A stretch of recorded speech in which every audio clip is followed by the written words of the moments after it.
Hello everyone, I'm Denise Boggs, and I want to welcome you as we journey together through healing the heart. Okay, hello everyone, and welcome to today's podcast. And today I'm going to be talking about a topic that I've previously shared on Joni Table Talk with Daystar. And I just want to expound upon it because we've had so many people calling, emailing, asking me to explain it even more. So today I'm going to be explaining how the judgments we make of our parents affect us on into our adult life, and we don't even know it. You don't even know that the very thing that you pronounce judgment on them, that now you've been locked into the same thing. You're doing the same thing you hated they did. That's what we call a judgment, okay? And probably right now as you're listening, you can think of, oh, wow, I couldn't stand it the way my mom handled money, okay? So let's get started. For those of y'all who can remember something that maybe you looked at your mom or your dad and thought, I can't believe how they're doing it, because it hurt you, it affected you, then unknowingly you judged them, okay, if you looked down on them. The Bible says, judge not, or you will be judged, okay? So let's look at it in the Bible, okay? Let's look at it. Here we go. And this is Matthew 7, and it says here in chapter 7, and wait a minute, let me go to this right here. Do not judge and criticize or condemn others unfairly with an attitude, okay, oh my goodness, there's the attitude. Now, as children and teenagers, come on, we get attitudes, right? With an attitude of superiority, as though assuming the office of a judge. Okay, now, as a child, we are told in Exodus 20, let's say in verse 12, listen to this, honor, respect, and obey. Honor your father and mother, so that your days may be prolonged in the land that the Lord your God has given you. Okay, and then in Ephesians it says, honor your father and mother, that life will go well for you. So in every way that we dishonor them, and we need to break down that word honor, dishonor. Any way we dishonor them in those early days of life, childhood, teenage years, any way that we look down on them, that's what is called disrespect, because you're not respecting the position they hold according to God's divine order. They are the parent, okay? They are the parent as long as you're in their home. You're living in their home. They are the covering and they're the protection. They're the parent. So they're the father and mother that God has placed you under in order to be protected, okay? But in every way, as a child or teenager, that you look down on them, looking down, you dishonor, okay? And so out of dishonor, you posture yourself above them, high above them, to look down. And that's taking the position unknowingly. Now, you don't know this, but as a judge, you're judging them. Now, the interesting thing is, and I want you to understand this, because people will say, well, wait a minute, they were doing wrong. Yeah, they may have been doing wrong. They probably were. But they were out of their proper position, but you will get out of your proper position if you judge them, if you take a seat of judging them.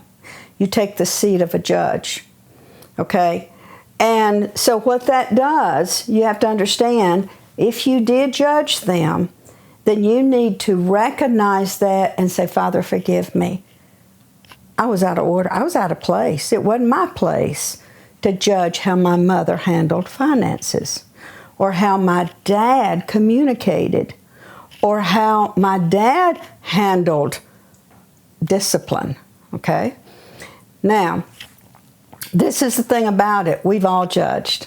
I had judged my father and my mother.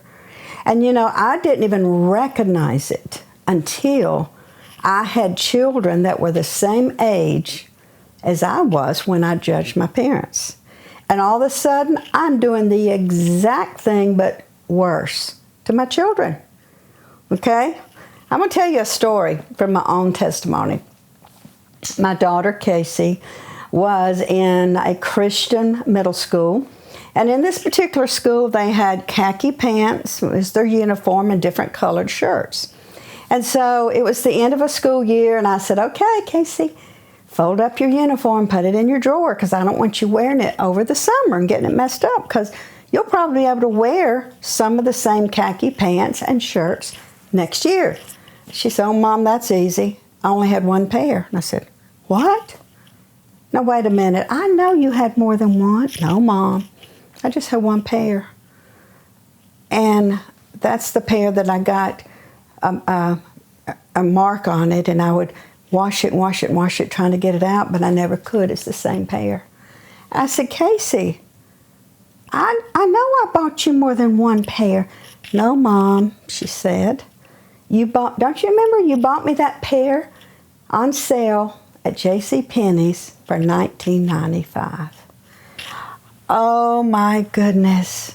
Immediately, my mind goes back to when I was in middle school. My dad took me to JCPenney's, and he told me, he said, you can choose 3 dresses off of this rack, because they were 3 for $19.95. And they were khaki dresses. One would have a red pocket, one would have a blue pocket, and the third style had a red and blue pocket. So that's what I had that whole year of middle school. So Monday I'd wear the red pocket, Tuesday the blue pocket, Wednesday red and blue, and guess what? Thursday I'd go back to the red pocket, and Friday the blue pocket. Now, every time that I would put on one of those dresses, I would be so angry at my dad. And I judged him for being cheap. $19.95. Now, it was the type of thing where my dad left our home, and I never got to talk about it. I never even asked Jesus to forgive me for judging him, because I didn't see there was anything wrong with judging him. I thought it's wrong that he only bought me 3 dresses. But the judgment formed and shaped my way of thinking. And because in Matthew it says, this is interesting, goes to the log and the speck. Okay. Okay. Listen, so will you be judged, and you'll be according to the standard of measure used to pass out judgment will be measured to you. Verse 3 in Matthew 7. Why do you look at the insignificant speck that's in someone else's eye and don't even notice that the log is in your own eye? Okay, the log and speck principle is the speck or the splinter comes from the log. Okay? So the very thing that was in my dad was also in me. So if I judged my dad for being tight with his money, back then I called it being cheap, I judged him. Guess what? I'm the same way. So I locked myself up in being tight and cheap. So I even did it worse than my dad did. He bought me 3 dresses. I only bought my daughter one pair of khaki pants. And the interesting thing was it was the same price, $19.95. So do you understand it? You lock yourself up as the judge, because if the judge says, my dad is guilty, I'm saying he's guilty, then I'm also guilty. that part of my nature is now locked up. I'm guilty. I'm going to do the same thing because now I'm guilty. Because that behavior, that tendency of being cheap is in me. And so really we are judging. We're judging ourselves.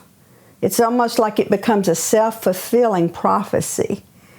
So we have to look at all of these things and realize in every way that we look down on our parent, we took a posture of judging them, and it locked us up into the same thing. Now, if you're hearing this and you're realizing, oh my stars, I've judged. Okay, what you need to do, I'm going to give you an exercise. This is what I did. It was a process probably of about 2 years for me to work through every judgment, because I really had been very judgmental. I was very hurt by my dad, very hurt. And so one way you can do it is even look at the painful things that happen. Make a list of the painful things that your dad did, painful things that your mom did. And then say, okay, Lord, show me. Did I judge them for it? Now, one way you can know, look at today. Are you doing the same thing with your own children? Are you communicating the same way they communicated with you? Do you get a harsh tone just like your dad had a harsh tone? Are you distant and aloof just like your mom was? She's always got her mind on something else and never paid attention to what you're saying. So now that's what you do. And you may do it with friends, children, spouse, but you've got to connect these dots. You've got to see from judgments that were made, it locks you up into that same behavior or that same attitude, and you will not even see there's anything wrong with it. Now, because when I bought the khaki pants for $19.95, there wasn't a thing wrong with that. I couldn't even see it because my way of thinking had been locked up that one pair should be fine. Just like my dad, three dresses should be fine. And he probably did better than his own parents, you know. He's thinking he's doing a good job by buying me 3 dresses. I'm thinking I'm doing a good thing by buying her 1 pair of khaki pants.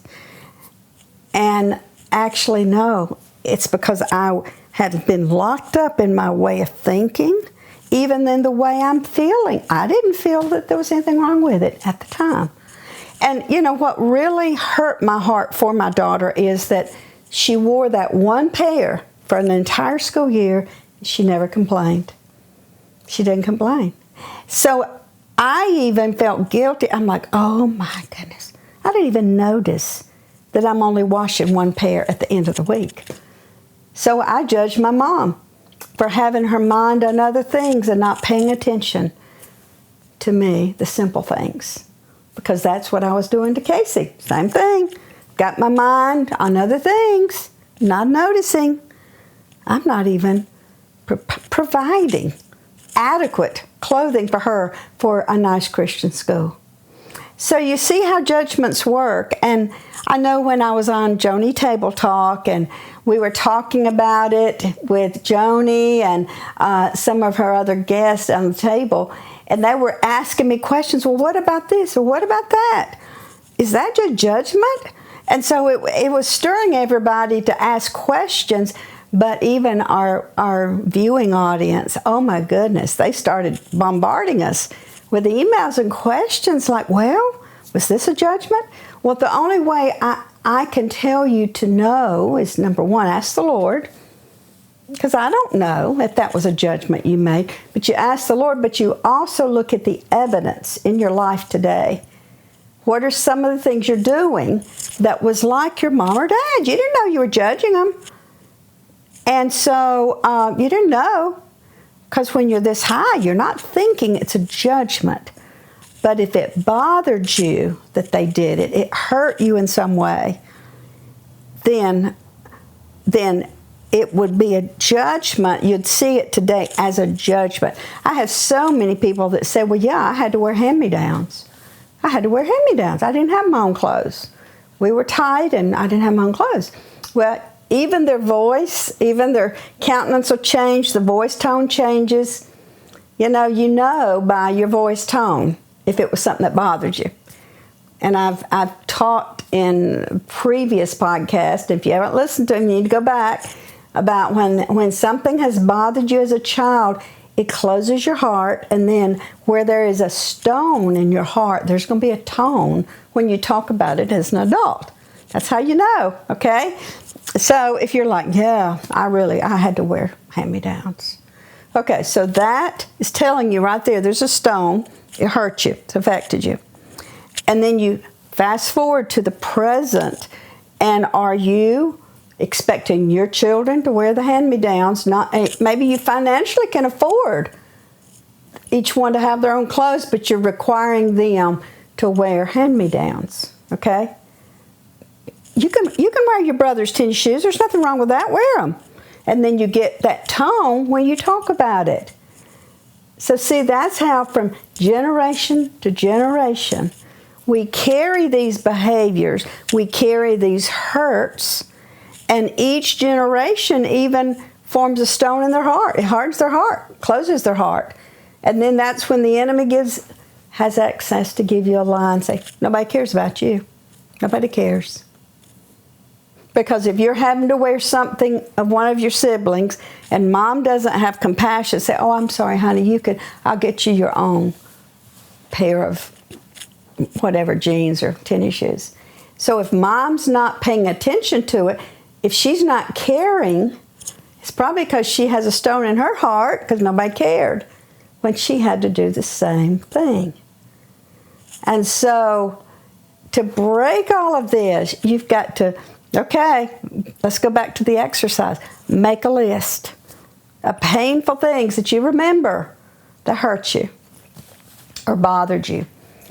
And then fast forward and say, oh, am I doing the same thing? Or am I expecting others to do the same thing? Nobody cares about me. So see, if you judged a parent for not caring about you, that even becomes your overall expectation. That's your mindset. Nobody cares. Nobody cares.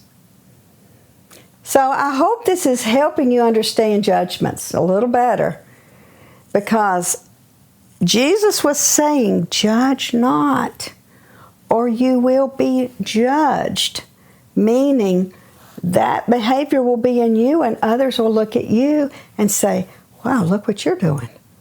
So that's what it's over time. And then you receive the same judgment, the same measure that you judged, it will come back on you. So Jesus was wanting you to not have to deal with this type of pain, reaping this kind of thing in your adult life. And, Galatians 6, 7, and 8, it says, God's not mocked. We will reap what we sow. So a judgment is, it's whether you realize it or not, it's like sowing. And when you make a judgment, you're sowing a seed, and it stays in the ground, and you may not reap it until 20 years later. That's the way it was with me. I judged my father, and for only buying me 3 dresses for $19.95, I forgot all about it. And that's what happens. You forget about it, but it was a seed I planted. And then all of a sudden, it springs forth. It springs forth.